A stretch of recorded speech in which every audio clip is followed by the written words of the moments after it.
3, 4, 5. 5 Down Under queens.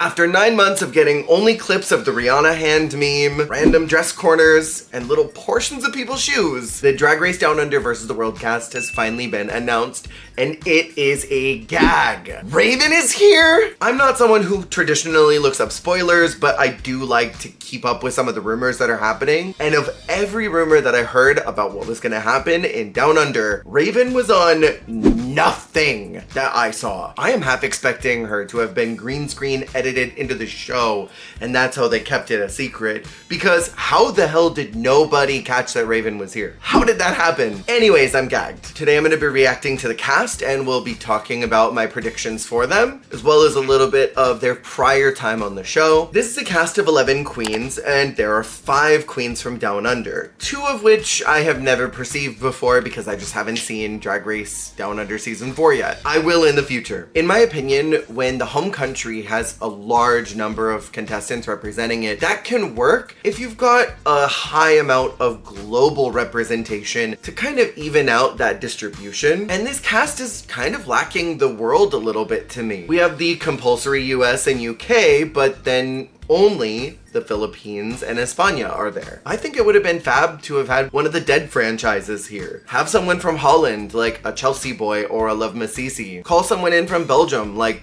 Edna Sorgelson. Someone from Sweden, like Santana Sex Machine. Even someone else from the Philippines. Like, I would have died if they had Gigi Era here, since she is from Australia. And that would have been kind of sickening for the first Down Under versus the World to have someone in their cast roster that is originally from that area representing another franchise, and could have potentially made the social game really interesting. And I'm looking forward to seeing what gimmick they use, if they're going to do a lipstick, vote for who you want to send home, or if it'll be similar to the Golden Beaver, top contestant gets to save one person from the bottom. In any case, I'm very excited for this cast. Let's get into it. Representing Drag Race Down Under season 1, we have Art Simone. When Down Under was first announced, I fully expected Art to be the host, because she already had a WoW show at the time, and she was traveling the world, she was very well known. I expected her brand recognition to carry her to the role of host, even though a lot of people were expecting it to be Courtney. So when she went home in the Snatch Game, a challenge where I think she got far too in her own way, I was gagged. I didn't think she was gonna go home that soon. She was brought back in an unsatisfactory kind of a way, the team probably understanding that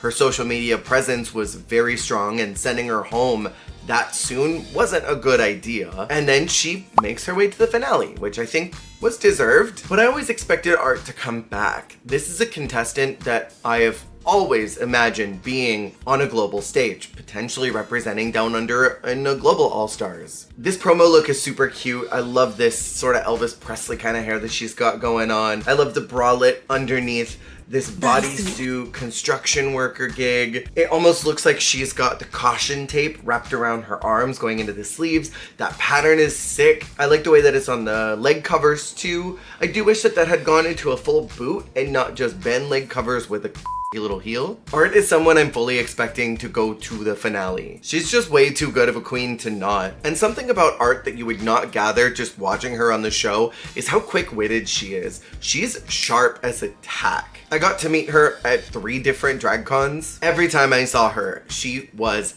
hilarious. And I've been following her on social media for long enough to know that this girlie can turn out some looks. So initially, I'm expecting her to go to the finale. And with no maxi wins under her belt, I think this will be her redemption season. Her redemption season, rather. Coming in representing Drag Race Down Under season 1 is Coco Jumbo. Yo, I'm so happy to see her here. She looks fabulous, by the way. I like this soft baby blue paired with that electric green. I like the hair. Drama that she's here because she sent Art home packing in season 1. I've been blessed to see videos of her performing many times on social media, and every single time I feel like my day got better because this woman is a performer. I don't think that her run in Drag Race Down Under season 1 was a good representation of her talents or her abilities, so I'm looking forward to seeing how she's going to redeem herself this time. Being an earlier out, the expectations for her are gonna be kind of low, which means that she can exceed them easily. And I always like that about the early outs. People like a Joey J or a Hershey, a James Mansfield. We get to be surprised by them because we don't know what they're capable of doing on Drag Race since we didn't see a lot of it the first time. Very much looking forward to seeing Coco again on my screen because I loved her the first time around. Representing Drag Race España is Estrella Xtravaganza, but this promo look is a little wacky.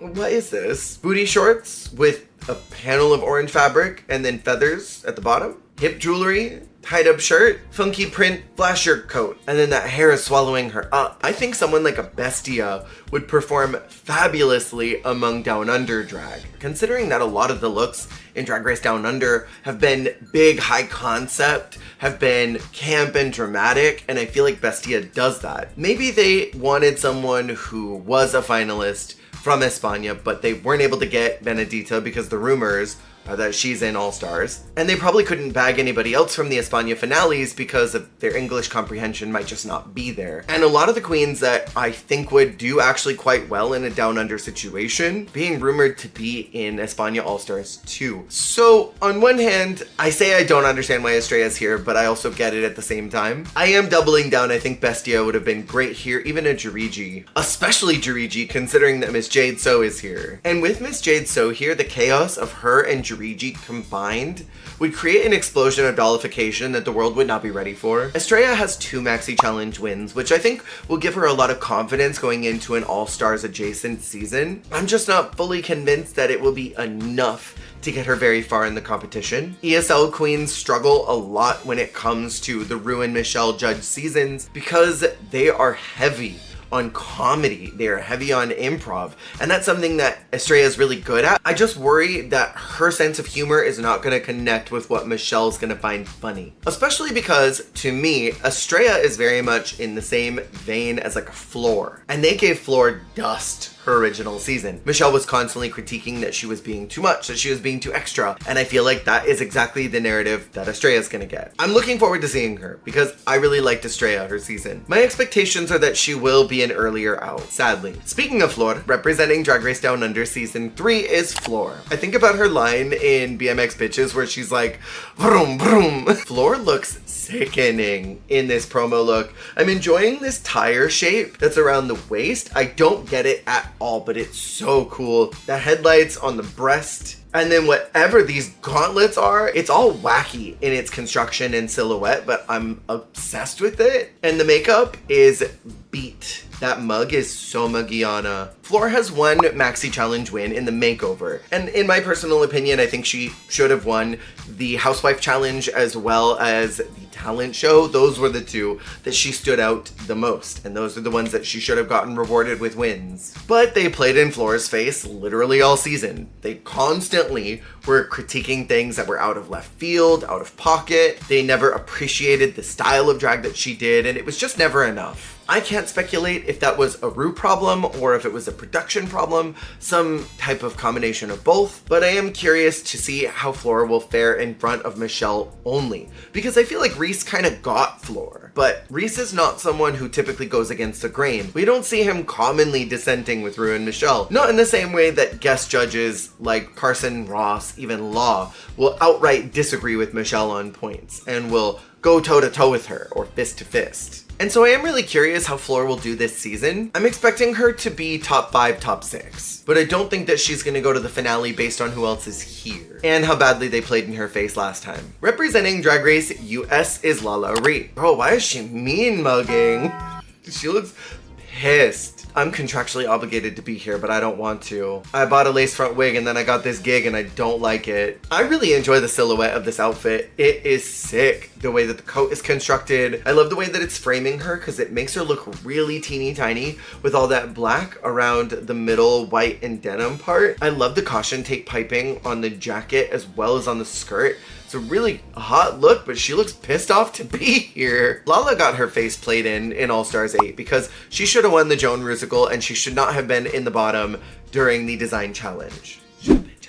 all tea. But she does have 2 Maxi Challenge wins from All Stars 8. I'm not mad that Lala's here. After her dramatic public breakup with drag about a year and a half ago, I was not expecting to see Lala Ri ever again on Drag Race in any format. It makes sense to me that Lala appeared in Down Under rather than waiting for a UK versus the world, because that would be theoretically a RuPaul production and this would be Michelle solo. She already saw how it went in All Stars 8 with Ru headlining the event, and she probably didn't want to deal with that again. Maybe she was hoping things would be a little bit different in front of Michelle. I'm not expecting Lala to go very far, considering that this is the home turf of the Down Under Queens. I think that they're gonna dominate the first half of the competition, similar to a Slasian Royale. I think they're gonna snipe out a lot of the international queens first, and then I think we're gonna get to a point in the competition where some of the strongest of the internationals are gonna start to emerge, the Michael Maroulis, the Jade So's, and they're going to dominate the second half, which would have benefited Lala Ri if she was still there in the later half of the game, but I don't think she's gonna make it that far. So I'm expecting her to be earlier out. Next up, we have representing the Philippines, Miss Jade So.